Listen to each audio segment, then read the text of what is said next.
او آخر کې ګوره زه د دې حالاتو متعلق یو څو خبرې کوم. مرګ هیڅ پته نه لګي.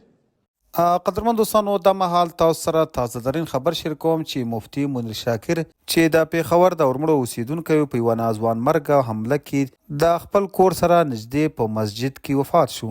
قدرمن دوستانو داسې ویل کیږي چې مفتي منیر شاکر د مازدیګر د لمانځه لپاره له خپل کور څخه د جومات په طرف روانو. کله چې مسجد ته ننوتل نو د مسجد په دروازه کې په یوه چاودنه کې لومړی ټپي شو او بیا وروسته یې د پیښور الارج هاسپیټل ته یوړ چې هلته یې د سختو ټپونو له امله ساه ورکړه.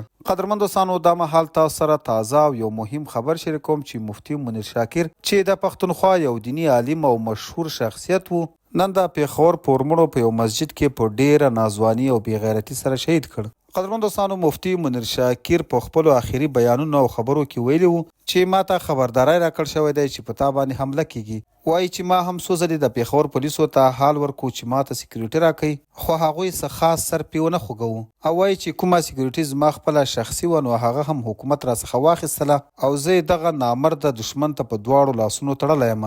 همدا شان مفتي منیر شاکر په خپلو خبرو کې زیاتوي چې کله هم که په ما څه وشول نو زما د مرګ ذمهواران به د پیښور پولیس او دغه ادارې وي، کومو ته چې ما بار بار وویل چې ما ته څو ځلې دمکیانې میلاوي شوي د وټسپ له لارې، او همداسې سکیورټي ادارو هم څو ځلې ما ته وویل چې تا ته تریټس دي او تا ته خطره ده.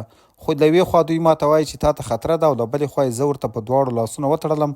زما خپله شخصي سکیورټي هم راڅخه واخیستله او دوی هم ما ته سکیورټي نه راکوي.